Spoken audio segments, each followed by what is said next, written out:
हरे कृष्णा। तभी महारानी कुंती की प्रार्थनाएं चल रही हैं और कल हमने पहले श्लोक में देखा था भगवान के अलग अलग गुणों का वह वर्णन कर रही हैं।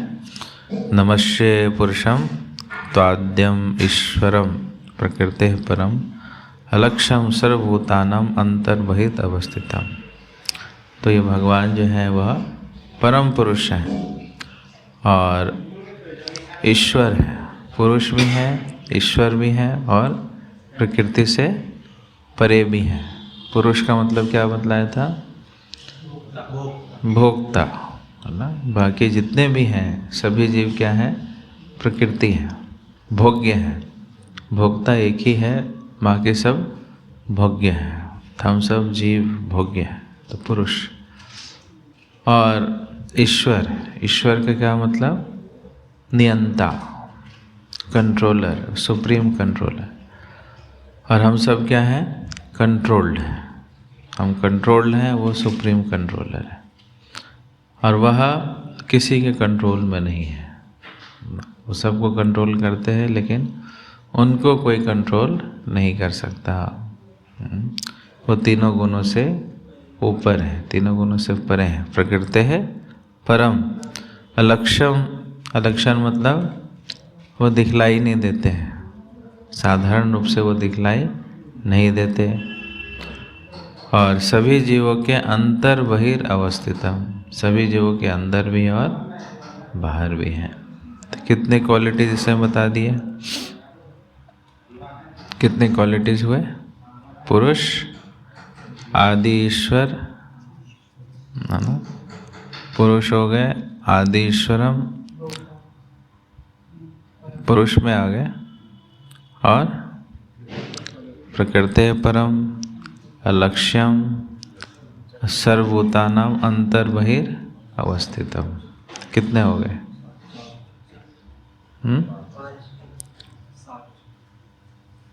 5 या 7?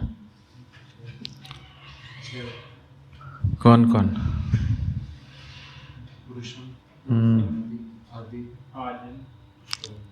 आदि ईश्वरम एक ही हो गया।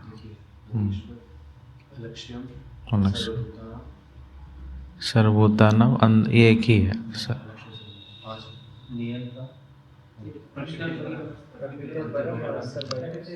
अंतर्बहिर अवस्थितम एक ही है। सभी जीवों के अंदर भी है और बाहर भी है। सर्वभूतानाम अंतर्बहिर अवस्थितम एक ही है। कितने हुए? 6? कौन सा?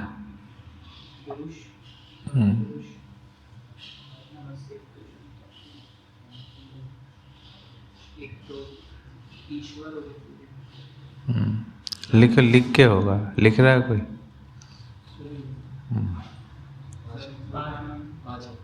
5 सर्वभूतानाम अंतर्बहित अवस्थितम एक ही है। सभी जीवों के अंदर बाहर वो एक ही है। अलक्ष्यम वो दिखलाई नहीं देते। प्रकृति परम वो प्रकृति से ऊपर है। ईश्वरम वो सबके कंट्रोलर हैं। और आद्य पुरुषम वो परम भोक्ता है। ठीक है। तो इस श्लोक में कुंती महारानी बतला रही हैं कि क्यों वह नहीं दिखलाई देते हैं। इसका कारण क्या है? माया जवनिका। जवनिका का मतलब है पर्दा, कर्टन। जैसे हम ऑल्टर के आगे कर्टन लगा देते हैं तो कितने सुंदर डिटीज है ना, लेकिन दिखलाई नहीं दे रहे। जब उसमें पर्दा आ गया, कितने भी सुंदर डिटीज हो, जब आगे पर्दा आ गया तो कहाँ से दिखलाई देंगे। उसी प्रकार से भगवान के आगे भी पर्दा है।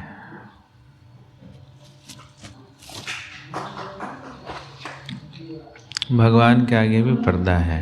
किसका पर्दा है? माया का, जवनिका। माया जवनिका आच्छन्नम। और कैसे लोगों के लिए पर्दा है?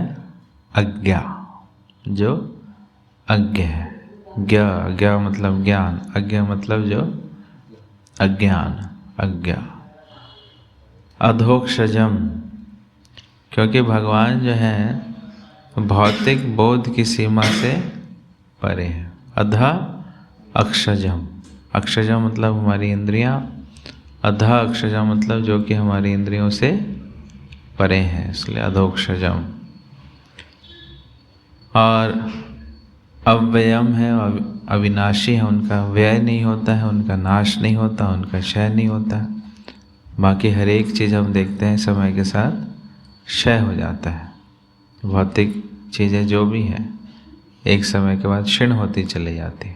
जैसे अपना शरीर है, धीरे धीरे धीरे वो क्षीण हो जाएगा, लेकिन यह चीज़ भगवान के साथ नहीं है।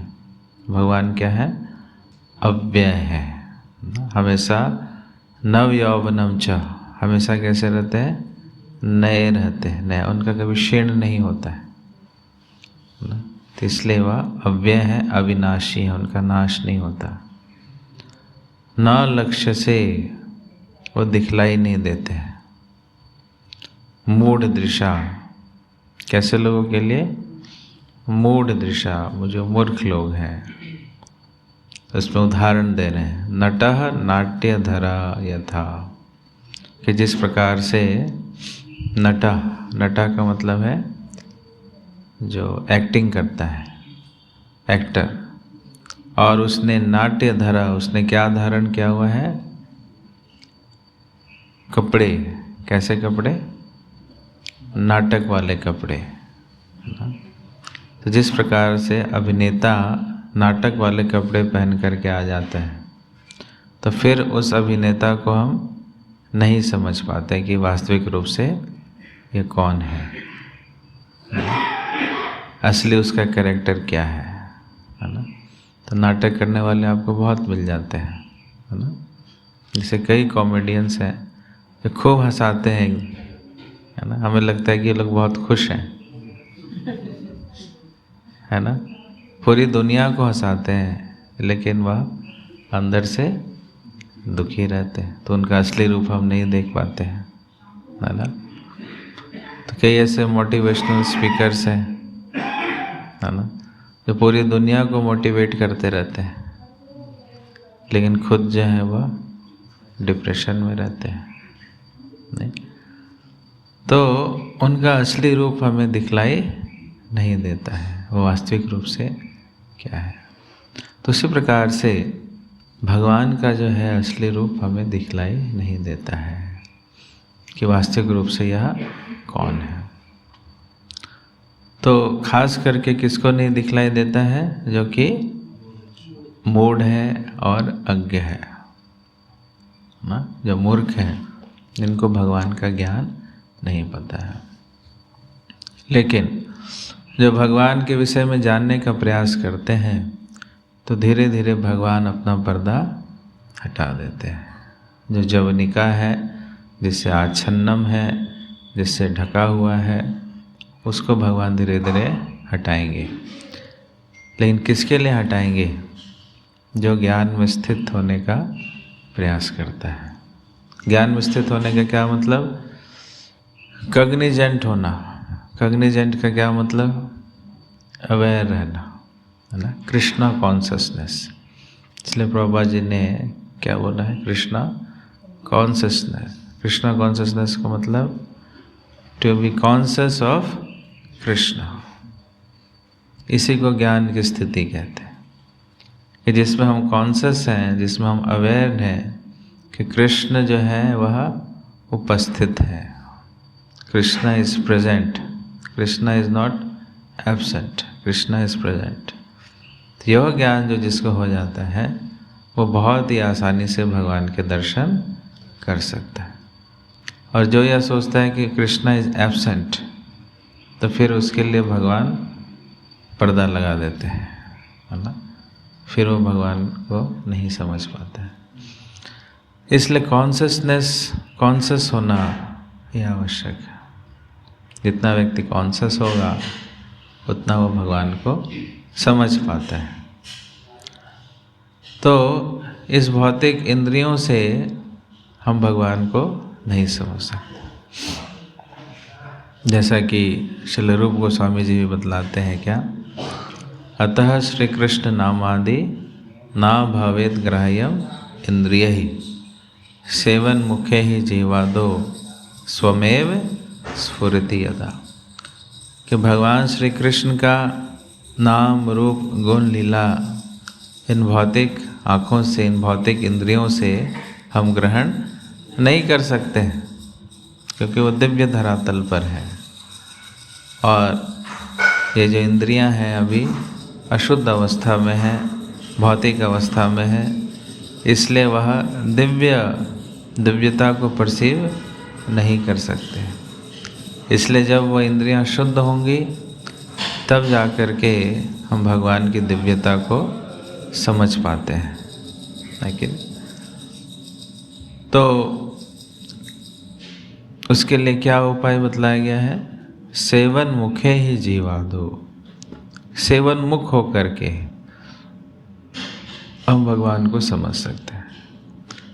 सेवन मुख का क्या मतलब है, उन्मुख, उन्मुख, उत्मुख, उत प्लस मुख, उसको कहते हैं उन्मुख। तो जिसमें हमारा मुख किसकी तरफ होता है, सेवा की तरफ होता है, उसको कहते हैं हम सेवन मुख। जैसे कुत्ता होता है, कुत्ता का मुंह किसकी तरफ होता है, हड्डी की तरफ होता है। कुत्ता को जिधर हड्डी दिखाओगे इधर हड्डी है, वो मुख उधर कर लेगा।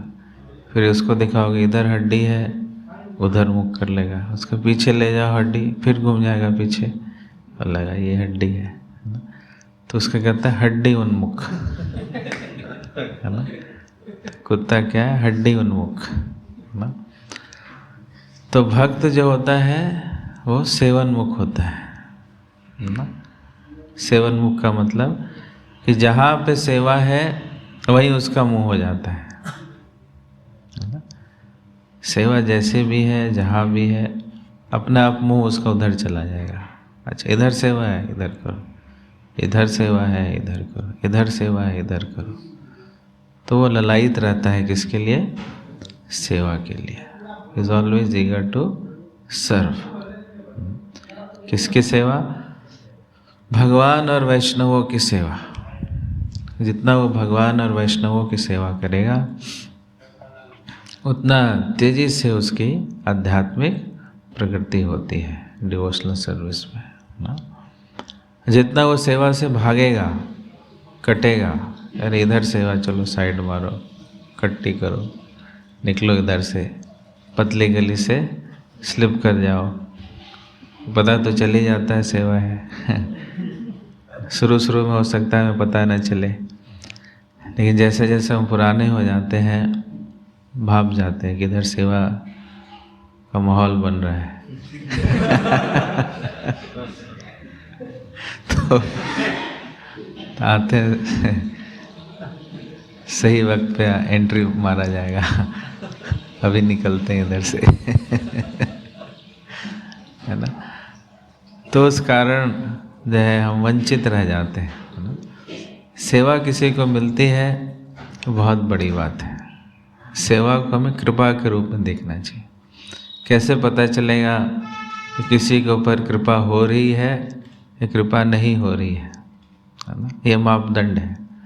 अगर किसी को सेवा मिलती जा रही है तो उसका मतलब उसको कृपा मिल रहा है, भगवान की विशेष कृपा है उसके ऊपर कि उसको सेवा मिल रही है।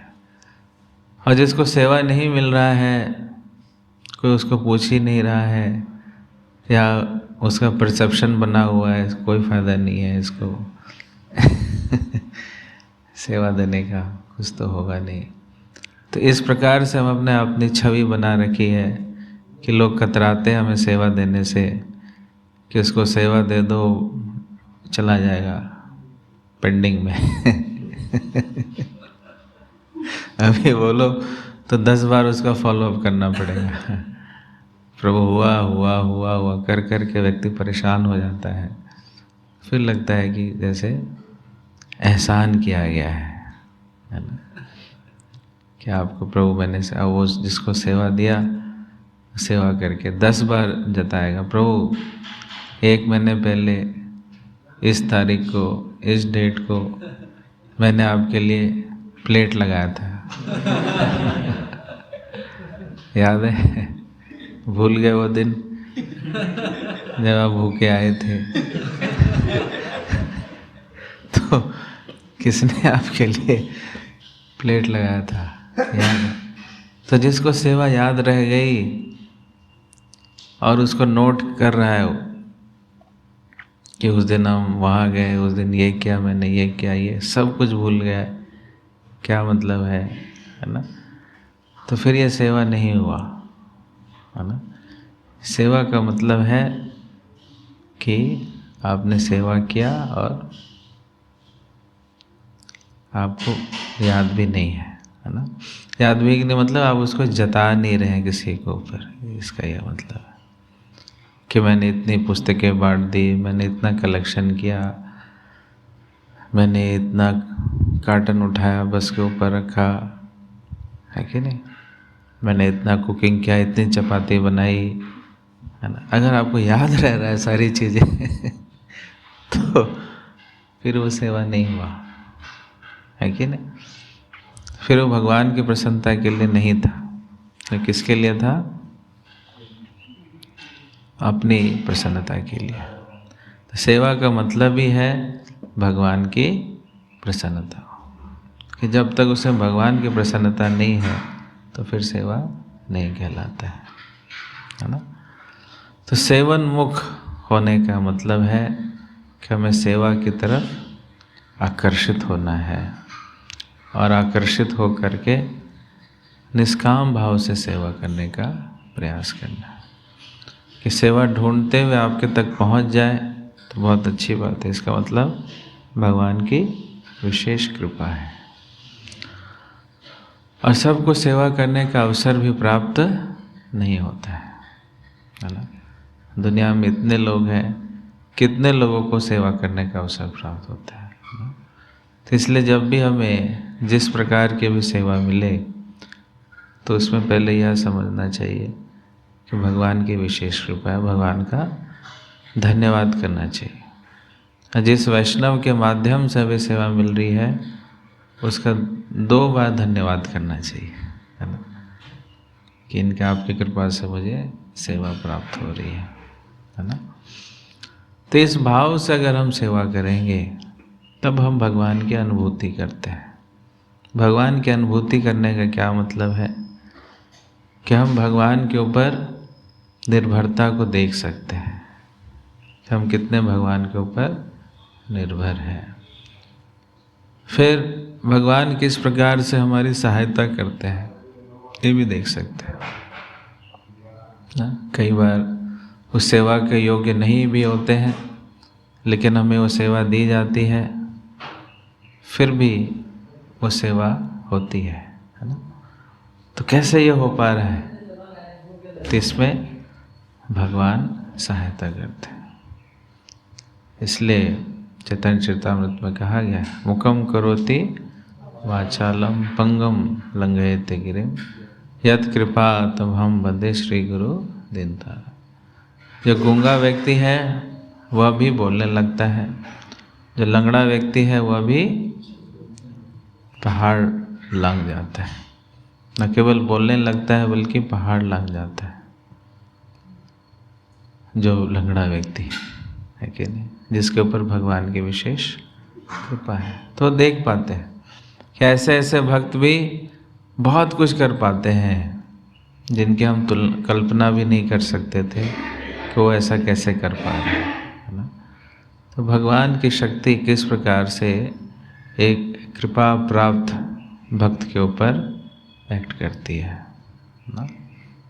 जैसे भक्ति धीर महाराज हुए हमारे, तो वो पहले स्टैमरिंग करते थे, है ना? भक्ति तीर्थ महाराज, है ना? वो पहले स्टैमरिंग करते थे, बोलने में उनको दिक्कत होती थी, लेकिन जब वो बुक डिस्ट्रीब्यूशन के लिए जाते थे तो उनके स्टैमरिंग ठीक हो जाती थी और बहुत अच्छे से वह बुक डिस्ट्रीब्यूशन करते थे, लेकिन साफ साफ दिखता है कि साधारण लोगों से जब बातचीत कर रहे हैं तो उसमें हकला रहे हैं, ले जब किताबों को बांटने के लिए जा रहे हैं तो हकलाहट उनका बंद हो गया।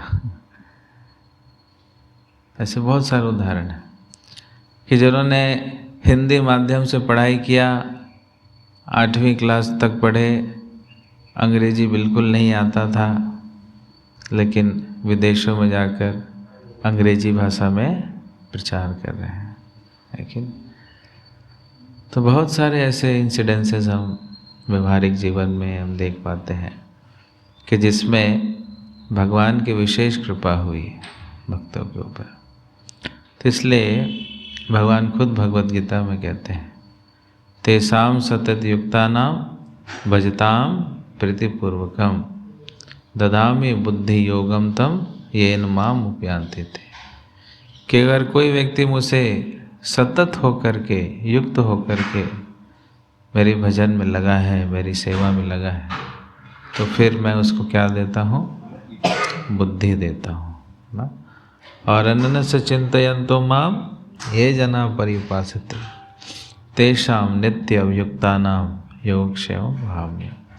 कि जैसे नित्य लोग हैं, जो नित्य भक्त हैं, जो मेरी सेवा में लगे हैं, उनके पास जो नहीं है वो मैं उसको प्रदान करता हूँ, और जो है उसकी रक्षा करता हूँ। तो जो नहीं है इसका क्या मतलब है? कि जो स्किल्स उनके पास नहीं है। कई बार लगता है ना, ये स्किल तो मेरे पास नहीं है, मैं कैसे करूँगा, है ना। मैं अच्छा बोल नहीं पाता हूँ, अच्छा गा नहीं पाता हूँ। कई भक्तों को फोबिया होता है, तो गा नहीं पाते हैं, या कुछ बजा नहीं पाता हूँ, करताल नहीं बजा पाता हूँ, मृदंग नहीं बजा पाता हूँ, या पब्लिक के आगे जब जाता हूँ बहुत नर्वस हो जाता हूँ, पैर मेरे कांपने लगते हैं, लेकिन फेस नहीं कर सकता, मुझे कुकिंग नहीं आती है, मैं अपने आप को मैनेज नहीं कर पाता हूँ, जब सोता हूँ तो पता नहीं चलता है ना, कि कब उठना है ना, कब सोना है, कब खाना है, कैसे कपड़े धोया जाता है, धोती पहनना नहीं आता है कि नहीं। तो ऐसे बहुत सारे लिमिटेशंस जो हैं हमें लगते हैं, बहुत सारे स्किल्स लगता है कि अरे मेरे में तो है नहीं, है ना, तो फिर कैसे मैं सेवा करूँगा। लेकिन भगवान इसमें हमें आश्वासन देते हैं।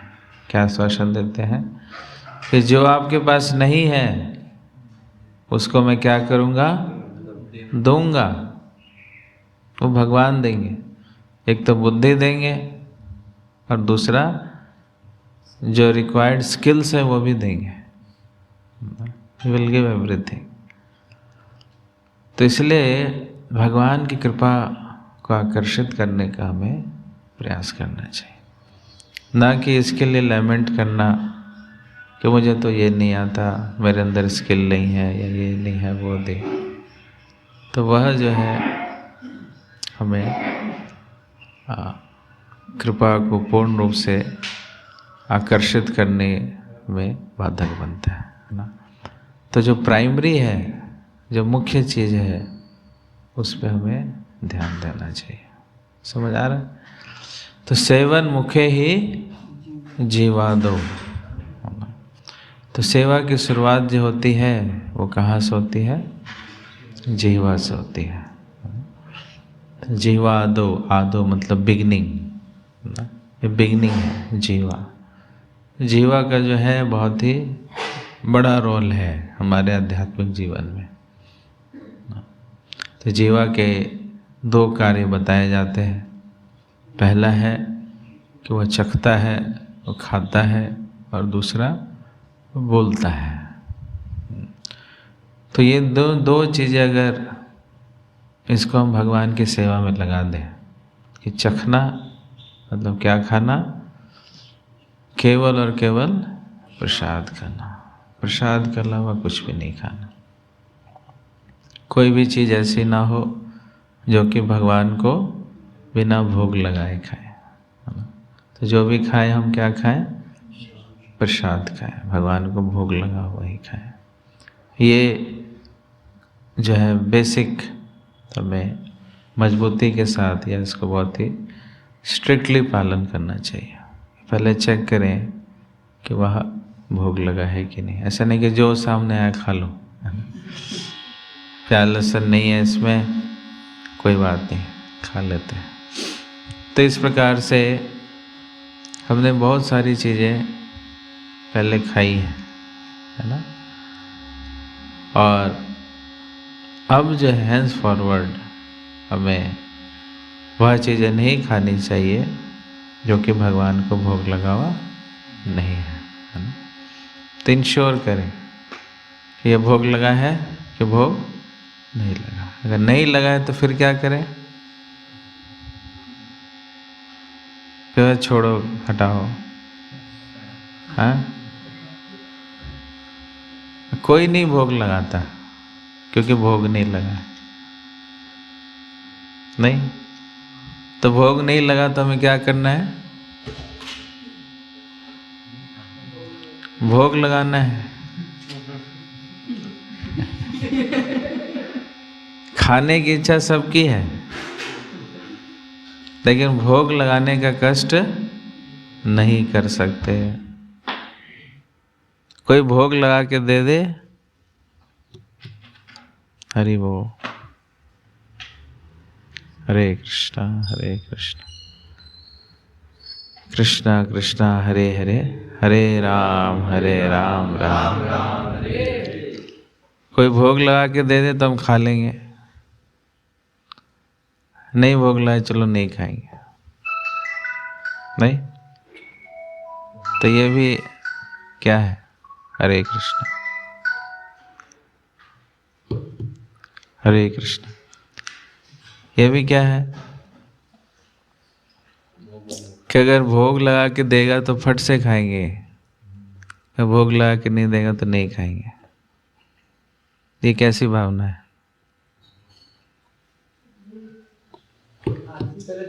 हाँ, ये आलस्यपन है, ये लेजीनेस है, तमोगुण है। समझ आ रहा है? तो अगर मान लो भोग लगा हुआ नहीं है तो फिर क्या करना है? भोग लगाना है। कई बार हम देखते हैं वह चीज़ रखी रह जाती है, वो चीज़ खराब हो जाती है, सड़ जाती है, फिर भोग नहीं लगता है। नहीं,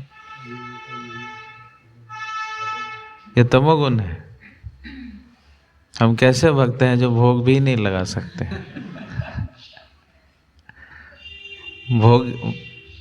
भोक्ता सामने है, भोग सामने है, लेकिन भक्त भोग नहीं लगा पा रहा है। ये कैसा भक्त है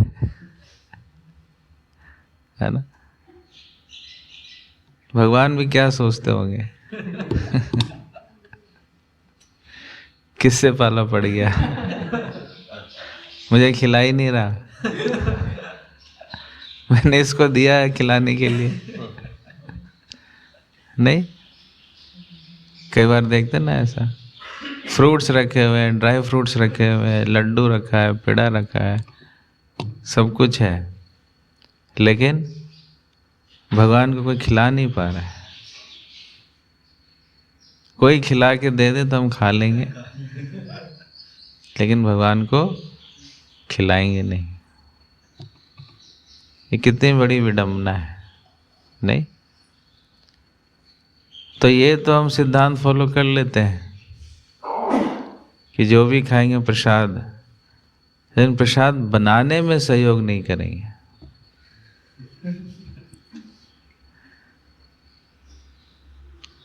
है ना? तो अगर हम भोग लगा देते हैं तो भगवान को तो भोग मिलता ही है, उसके साथ साथ भक्तों को प्रसाद भी मिलता है। मिलता है कि नहीं? तो वैष्णव सेवा है ना? तो ये भी वैष्णव सेवा के लिए भी तैयार रहना चाहिए, है ना? हमें कोई झूठा तपस्वी नहीं बनना। अगर भोग लगा करके सारे भक्तों को प्रसाद मिल रहा है तो इसमें क्या दिक्कत है? नहीं समझ आ रहा? उसका वो कहाँ गया, कॉर्डलेस वाला कहाँ गया?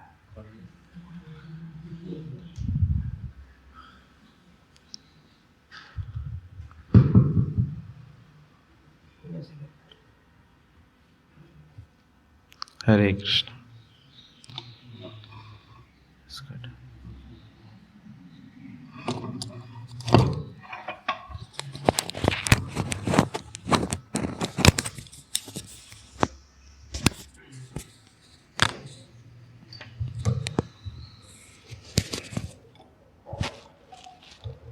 हरे कृष्ण। सेवन मुखे ही जीवादो।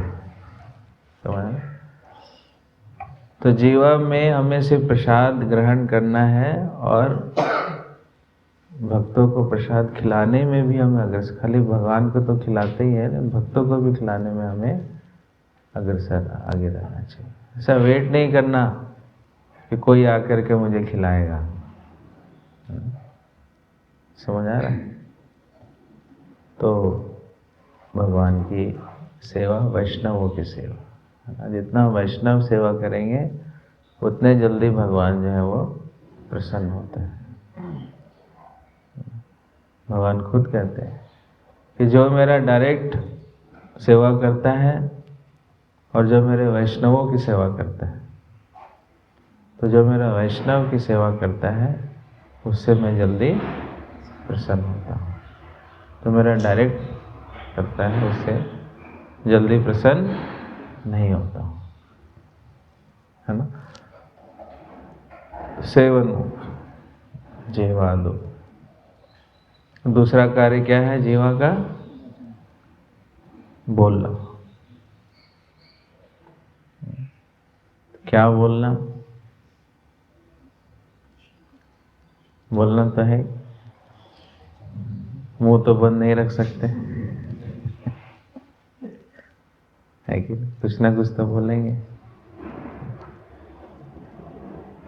तो मौन व्रत, प्रभुपाद जी कहते हैं मौन व्रत किसको धारण करना है? जो उल्टा सीधा बोलता है, उसके लिए क्या है? मौन व्रत है। अगर आप उल्टा सीधा बोलते हो तो अपने मुंह को बंद रखो, बोलने की जरूरत नहीं है। जैसे हठ योग है, हठ योग किसके लिए है? जिसका मन बहुत चंचल है, उसके लिए हठ योग है। ऐसे मौन व्रत है, मौन व्रत किसके लिए है? जो बकवास करता है, जो उल्टा सीधा बोलता है, उसके लिए मौन व्रत है। लेकिन भक्तों के लिए क्या है? कीर्तनीय सदा हरि, भगवान का गुणगान करना। तो अगर हम भगवान का गुणगान नहीं कर पा रहे हैं तो बोलने की जरूरत नहीं है, चुप रहें, अच्छा है। अपनी एनर्जी भी बचाएं और दूसरा का दिमाग भी ठीक रखें। कि और एक बोल बोल के सामने वाले का दिमाग खराब कर देता है। ठीक है, तो इतना उसको बोलता है, इतना बोलता है कि अच्छा व्यक्ति भी परेशान हो जाता है ना? जैसे कर्ण के सारथी थे, कौन? शल्य। तो शल्य हमेशा कर्ण को बोलता रहता था, तू कुछ नहीं कर सकता, तेरे बस की नहीं है। ये अर्जुन देख कितना लोगों को मार रहा है, तू क्या कर रहा है? अर्जुन के आगे तू कुछ नहीं है। इतना उसको हतोत्साहित किया, उसकी आधी एनर्जी तो ही कम हो गई थी। इसलिए ठीक से कर्ण लड़ नहीं पाया युद्ध में। ऐसे वो भी पावरफुल व्यक्ति था, लेकिन युद्ध में उसकी आधी एनर्जी खत्म हो, हतोत्साहित कर दिया उसे। तो कुछ नहीं कर सकता, तो निकम्मा है, ये है, वो है, बेकार है। तो कुछ लोग ऐसे भी होते हैं जो बोल बोल के आपकी शक्ति को कम कर देंगे। आप जो कर सकते हो वो भी नहीं कर सकते, है ना? एक्सपेरिमेंट करके देख लो, है ना? कोई भी सेवा, वो सेवा कर रहा है, उसको पीछे से बोलते रहो कि तू कुछ नहीं कर सकता, तो बेकार है। बुक डिस्ट्रीब्यूशन में जा रहा है, उसको बोलो तो इससे एक किताब नहीं होगा, तो इससे कोई ठीक से बात नहीं करेगा, अपना हुलिया देख करके आ। तो जब बोलता है तो कैसा लगता, बंदर की तरह लगता है। देख तो कैसे चल रहा है, नाचना जाएगा आंगन टेढ़ा। तो उससे क्या होता है कि जो उसकी कैपेसिटी है उसकी और खत्म हो जाती है, कम हो जाती है। तो लोग ये स्ट्रेटजी भी फॉलो करते हैं। जब किसी के बीच में लड़ाई होती है, दो लोगों के बीच में, तो पहले बोल करके उसकी शक्ति को कम करते हैं। झगड़ा जब भी शुरू होता है तो उल्टा उल्टा पहले सामने वाले को बोलते हैं ताकि वो डिस्टर्ब हो जाए, मेंटली डिस्टर्ब हो जाए, और फिर गलत गलत करे। ये स्ट्रेटजी होती है। जब भी लड़ाई होती है इसी प्रकार से होता है। जो फ्रंट पे लड़ते हैं, इंडिया पाकिस्तान की लड़ाई होगी, कुछ होगी, तो उनके कमांडर्स के बीच में पहले बहसा बसी खूब होगा, खूब बस उल्टा उल्टा बोलते हैं, फिर लड़ाई करते हैं, है ना? तो ऐसे बोल करके भी, नेगेटिव चीज़ें बोल करके व्यक्ति का उत्साह कम हो गया। तो ऐसे शब्द को ना बोलें जिससे हम किसी को उत्साह को कम कर रहे हो।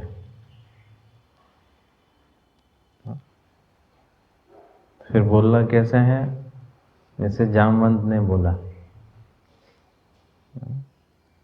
जामवंत, हनुमान जी जो थे ऑर्डिनरी बंदर थे उस समय तक, हनुमान जी को कोई नहीं जानता था।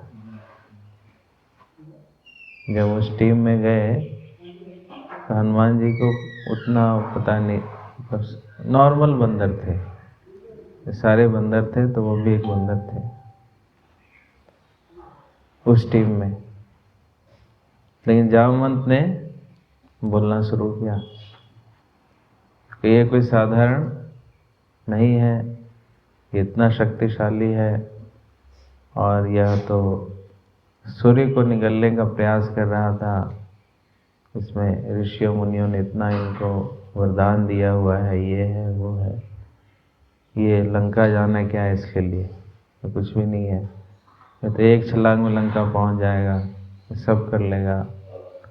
तो जितना हनुमान जी का उत्साह बढ़ाते गए उतना हनुमान जी के अंदर उत्साह बढ़ता गया।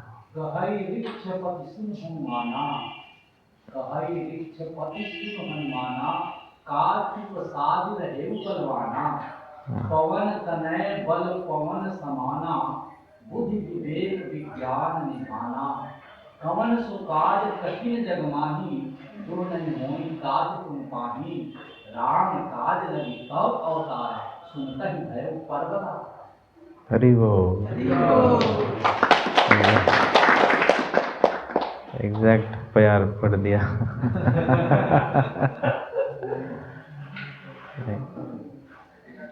तो उससे क्या हुआ, हनुमान जी कितने विशालकाय रूप में आ गए, और एक छलांग में ही, दूसरा छलांग नहीं मारा, एक छलांग में ही वो पहुंच गए कहाँ पे? लंका, सीता माता को खोज कर दिया। तो एक तरफ जामवंत है और दूसरी तरफ शल्य है। एक ने शक्ति को कम कर दिया और एक ने शक्ति को बढ़ा दिया। तो हमें शल्य बनना है या जामवंत बनना है? जामवंत बनना है, शल्य नहीं। उल्टा उल्टा नहीं करना, है ना, कि जो कर भी सकता है वो कुछ नहीं कर पाए। नेगेटिव अप्रोच नहीं रखना चाहिए। उसी प्रकार से हमारे सामने कोई शल्य आता है कि तू कुछ नहीं कर सकता, तू बेकार है, तू ऐसा है, तू वैसा है, तो शल्य के साथ क्या व्यवहार करना चाहिए? हाँ? शल्य को निकाल दो, सारथी चेंज कर दो। तो मैं अपना रथ चला लूंगा, तुम्हारी जरूरत नहीं है। या मुझे रथ की नहीं जरूरत है। मैं तो इधर ही लड़ाई कर लूंगा।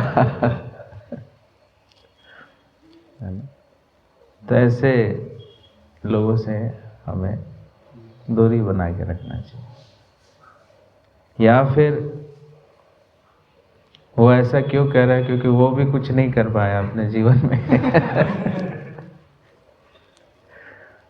तो उसके लिए हमें जामवंत का कार्य करना चाहिए कि वो आपके लिए जामवंत बने और आप उसके लिए जामवंत बने। एक दूसरे के लिए शल्य मत बनो कि आप जो कर रहे हैं वो भी कम कर हो गया और वो जो कर रहा हो तो है ही, दोनों एक दूसरे का वो कर रहे, उत्साह को गिरा रहे। नहीं, तो दोनों को जामवंत बनना चाहिए कि उसका उत्साह को हम बढ़ाएं, ताकि जो नहीं भी करता है वो भी करना शुरू कर दे, पहाड़ उठाना शुरू कर दे। तो बड़े बड़े काम करने लगे। कर सकता है, भगवान ने सबको शक्ति दी है और एक जीव बहुत कुछ कर सकता है, शक्ति की कोई कमी नहीं है। शक्ति का संचार होना चाहिए। तो इसलिए सेवन मुखे ही जीवा दो। तो जीवा से हम बोलते हैं, तो बोलें तो उत्साहित करने वाले शब्दों को बोलें, भगवान का गुणगान करते हुए शब्दों को बोलें। जितना हम भगवान के विषय में चर्चा करते हैं उतना ज़्यादा हमें भगवान की शक्ति का अनुभूति होता है। अपने आप को शक्तिशाली महसूस करोगे जब आप भगवान के विषय में बोलोगे। हम सुनते तो हैं लेकिन बोलते नहीं, है ना। देखते कई बार डिवोटीज लेक्चर सुनते रहते हैं, 4-4 घंटे लेक्चर सुनते रहते हैं, लेकिन कहीं डिस्कस ही नहीं करते, है ना। श्रवण करते हैं लेकिन कीर्तन नहीं करते। कीर्तन करना भी उतना ही इम्पोर्टेंट है। श्रवण करना तो जरूरी है ही, लेकिन श्रवण के साथ साथ कीर्तन भी जरूरी है। भगवान के विषय में चर्चा करना भी जरूरी है। तो जितना हम चर्चा करेंगे उतना हम भगवान से और जुड़ेंगे, क्योंकि जब आप सुनते हो तो हो सकता है कि आपका मन भटक रहा है। लेकिन सोते से हम कई बार देखते हैं हमें नींद आ जाती है, या हमारा ध्यान भटकता रहता है, या भविष्य की प्लानिंग चल रही होती है कि क्लास के बाद प्रसाद के बाद क्या करना है, कल क्या करना है। लेकिन इस प्रकार से योजनाएं चलती हैं, या कई बार हम ऑफ भी हो जाते हैं। लेकिन जब हम बोलते हैं तब तो आप कुछ नहीं कर सकते, है ना। बोलते बोलते आप सो नहीं सकते हो, सो सकते हो, आपको जगना ही पड़ेगा। सो भी रहो तो आपको जगना पड़ेगा। क्यों? क्यों बोलना है। सोते सोते तो हम बोल नहीं सकते। You have to be alert. इसलिए डिस्ट्रीब्यूशन करते हैं, हम बोलते हैं भगवान के बारे में, तो 4-4 घंटे हम बोल सकते हैं, लेकिन 4-4 घंटे क्या सुन सकते हैं? आपको बिठा दिया जाए 4 घंटे सुनो, तो उसमें ज़्यादा मन भागेगा या फिर बोलते समय मन ज़्यादा भागेगा? हाँ, सुनते समय मन हमारा ज़्यादा भागता है, बोलते समय ज़्यादा नहीं भागता, क्योंकि आपको फोकस करना पड़ता है बोलने के लिए। सुनने के लिए तो जो सुना रहा है उसका हेडेक है कि नहीं? बोलते समय तो फिर आपका हेडेक है। तो इसलिए प्रभुपाद जी ने हमें प्रचार के लिए बोला है। कई बार लोगों को लगता है अरे इस्कॉन में इतना प्रचार प्रचार प्रचार क्यों बोलते रहते हैं ये लोग भजनानंदी क्यों नहीं है? ये नहीं क्यों माला पकड़ करके बैठ के 64 माला क्यों नहीं करते हैं, है ना? वो तो ज़्यादा अच्छा है। ये लोग क्यों प्रीचिंग, नए नए लोगों को भी ये देखो प्रीचिंग में लगा देते हैं। उनको यह नहीं पता प्रीचिंग करके वो भगवान से जुड़ रहे हैं। प्रीचिंग करके उनका भगवान से जो कनेक्शन है वो बढ़ रहा है। जितने देर वो भगवान के बारे में बोल रहे हैं एटलीस्ट उतने देर तो वो कुछ नहीं कर रहे हैं, केवल भगवान का गुणगान कर रहे हैं। लेकिन जब जप कर रहे हैं तो क्या भरोसा हमारा, है ना? जप कर रहे हैं तो मन भटकता ही है, लेकिन जब बोलते हो तब कहाँ मन भटकता है ना? इसलिए चैंटिंग तो इम्पोर्टेंट है ही, चैंटिंग के साथ साथ कीर्तनम, कीर्तन करना, भगवान के बारे में बोलना, डिस्कस करना, चर्चा करना, ये भी उतना ही इम्पोर्टेंट है। तो इसलिए जीवा के ये 2 कार्य हैं, प्रसाद भोजन करना, प्रसाद ग्रहण करना, और प्रसाद को खिलाना भी। ऐसा नहीं खाना है, खिलाना भी है ना? और उसके साथ साथ भगवान के विषय में चर्चा करना। तो जो भी हमने पढ़ा है, जो भी हमने सुना है, जो भी हमने हमारे चर्चा में आया है, उसको हमें डिस्कस करना चाहिए, भगवान से संबंधित चीज़ें। तो जितना वो करते हैं मन हमारा उतना स्थिर होगा, उतनी स्थिरता आती है, नहीं तो मन भागता है। समझ आ रहा है?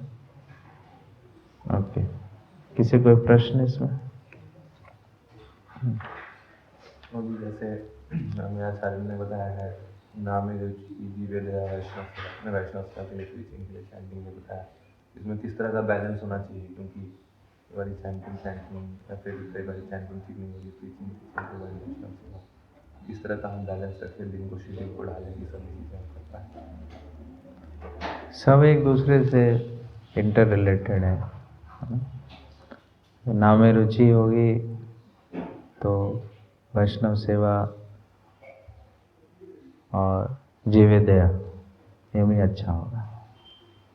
वैष्णव सेवा हम करेंगे अच्छे से, उनकी कृपा से नाम में रुचि, और जीवे दया अच्छा होगा।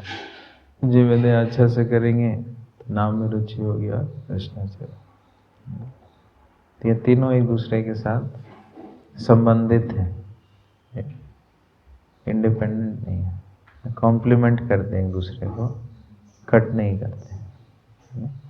जिस दिन आप संकीर्तन अच्छा करते हो, डिस्ट्रीब्यूशन अच्छा, अगले दिन देखो आपका हृदय इतना हल्का होता है कि अपने आप आपको सबकी सेवा करने की इच्छा होती है, मन कहीं और नहीं भागता है, आपको और जप करने की इच्छा होगी, साधना करने की इच्छा होगी। जिस दिन आप अच्छे वैष्णवों की सेवा करोगे तो दिन आपका दोनों पहलू और अच्छे से होगा। तीनों को जहाँ हमें जितना, जहाँ पे जो अवसर प्राप्त होता है तो हमें वो करना चाहिए। वैष्णव सेवा का अवसर है तो हृदय के साथ वैष्णव सेवा करें, साधना का अवसर है तो हृदय से हमें सेवा करनी चाहिए, प्रचार का अवसर है तो हम प्रचार हृदय से करना चाहिए।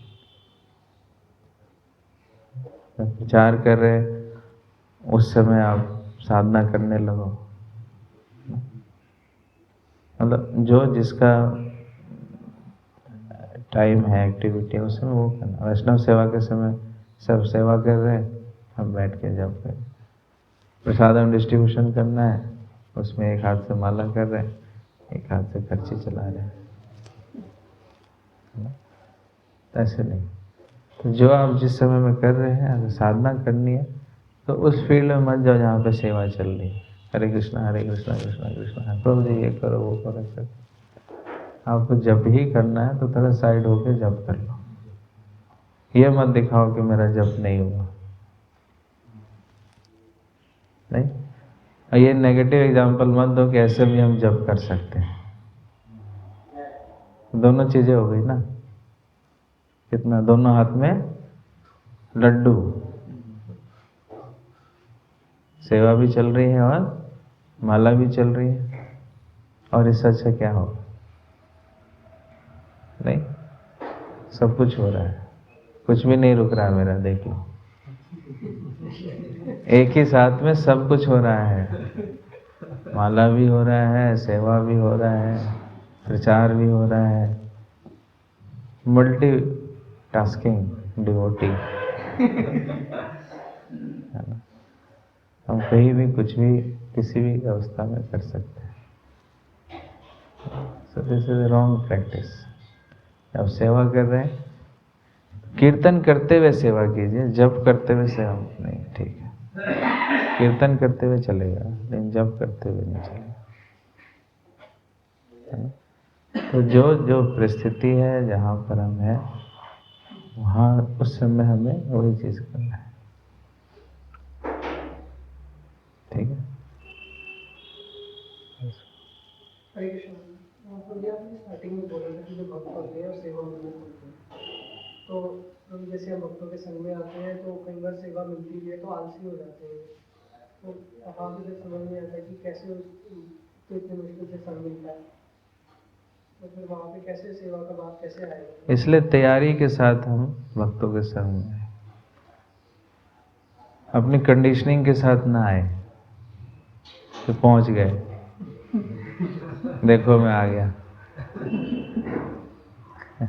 हरि बोल, सो के उठ के आ गया आपके सामने, प्रभु जी थोड़ा वहाँ के लोग जगा रहे हैं, कर रहे हैं ना। ऐसे स्टेट में नहीं जाना। ऐसा होता है ना, हम ट्रेन में सो रहे हो तो एकदम से वृंदावन आ जाते हैं। चंडीगढ़ में सोए और पहुंच गए कहाँ? वृंदावन। अब समझ नहीं आ रहा ये क्या है, कहाँ पे हम आ गए, है ना? जब वृंदावन आ रहा है तो पहले से तैयारी करना है, बैग वैग पैक करके, कुछ माला जप करके प्रिपेयर होके उतरना है वृंदावन स्टेशन में। ऐसे नहीं सोते सोते उठ गए, जब उतर गया वो क्या नींद आ रहा है, ये हो रहा है समझ रहे हो? तो जब आप मंदिर आते हो या भक्तों के संग में आते हो तो आपको प्लानिंग करके आना चाहिए कि जब मैं बुक डिस्ट्रीब्यूशन में जाऊंगा या मंदिर जाऊंगा या बेस में जाऊंगा तो ऐसे ऐसे प्लान करके जाना चाहिए, अनप्रिपेयर्ड होके नहीं। तो जैसे प्लानिंग भी होती है तो प्रोक्रास्टिनेशन भी चलती है, वो भी काफ़ी दिक्कत है। प्लानिंग नहीं होती ना, प्लानिंग भी प्लानिंग होगी तो ये प्रॉब्लम नहीं है। प्रोक्रास्टिनेशन, आपका जो प्लान है उसका एग्जीक्यूट, जो आप सोच करके आए हो उसको एग्जीक्यूट करो। फिर जिस उद्देश्य से आप आए हैं, आप उद्देश्य सामने रखेंगे तो प्रोक्रास्टिनेशन कैसे होगा?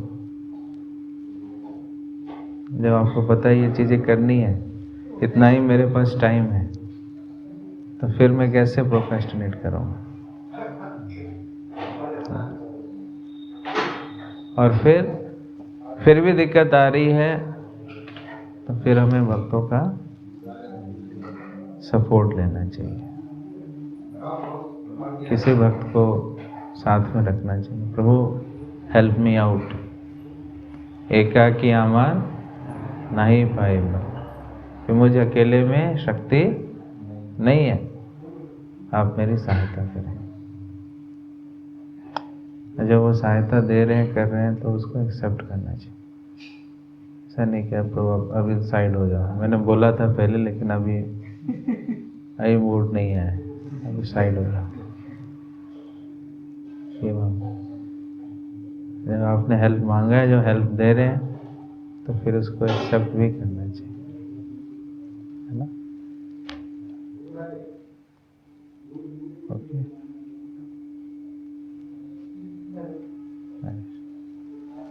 वो भी जैसे सर्विसेज होती हैं, सेवा करते हैं, हमने सेवा का डिटेल डिस्क्रिप्शन दिया, तो सेवा में से कृपा मिलती है, हम कोई भी सेवा कर सकते हैं।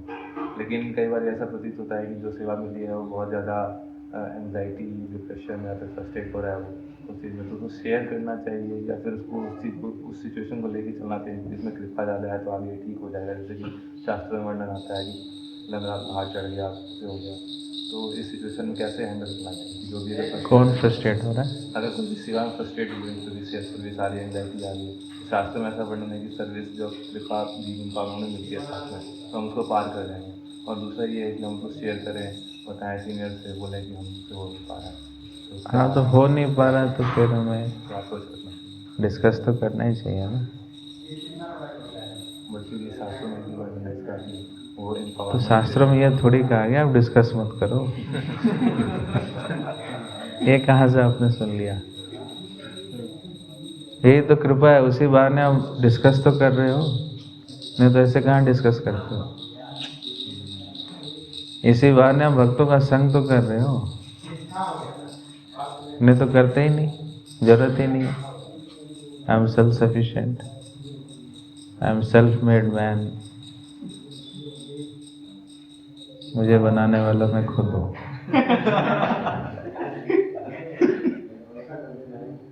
मुझे किसी की जरूरत नहीं है। तो उसके बहाने हमें रियलाइज हो जाता है कि हम निर्भर हैं। ये भी कृपा है, ये भी हमें विनम्र बनाता है कि मैं अपने बारे में क्या क्या सोचता था और मैं हूँ क्या। मैं अपनी छवि क्या बना के बैठा था, मैं तो हनुमान हूँ, लेकिन मैं तो गिलहरी निकला, खुदा पहाड़ निकला चूहिया। बचपन से मुझे सबने राजा बेटा बना के रखा, लेकिन मैं तो उसके योग्य ही नहीं। मेरी सारी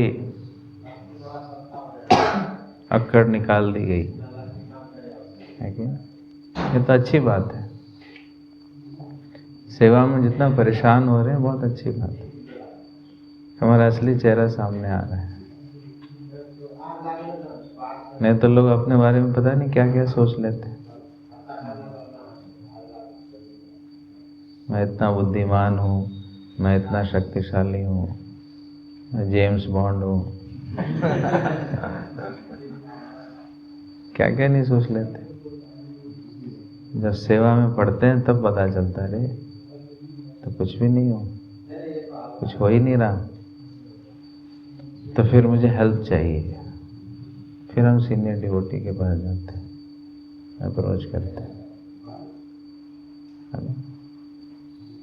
तो नहीं हो पा रहा है तो हमें हेल्प मांगना चाहिए। ऐसा नहीं कि बस करूँगा तो मैं, नहीं तो कोई नहीं। यह भी अहंकार है, ये बहुत बड़ा अहंकार है। हम फंसे हैं, परेशान हैं, लेकिन किसी से हेल्प नहीं मांगते, क्योंकि आज तक मैंने किसी के आगे हाथ नहीं फैलाया है। मैंने हाथ दिया है सबको, लेकिन हाथ लिया नहीं किसी से। तो आज मैं कैसे हाथ ले लूँगा किसी का? This is ego.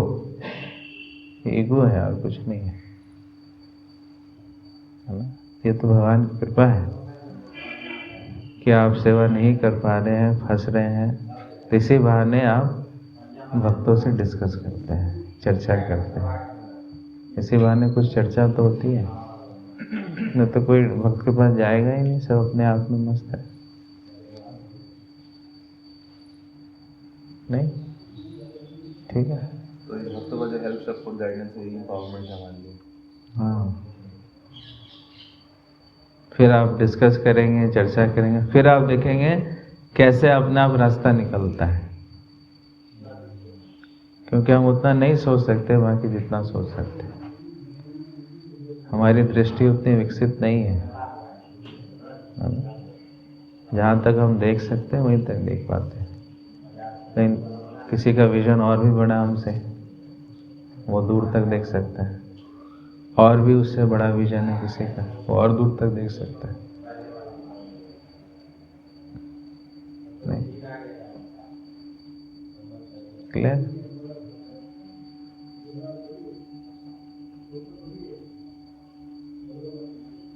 ओके, हरे कृष्ण। ग्रंथराज श्रीमद् भागवतम की, जगत गुरु श्रील प्रभुपाद की, अनंत कोटि वैष्णव वृंद की, गौर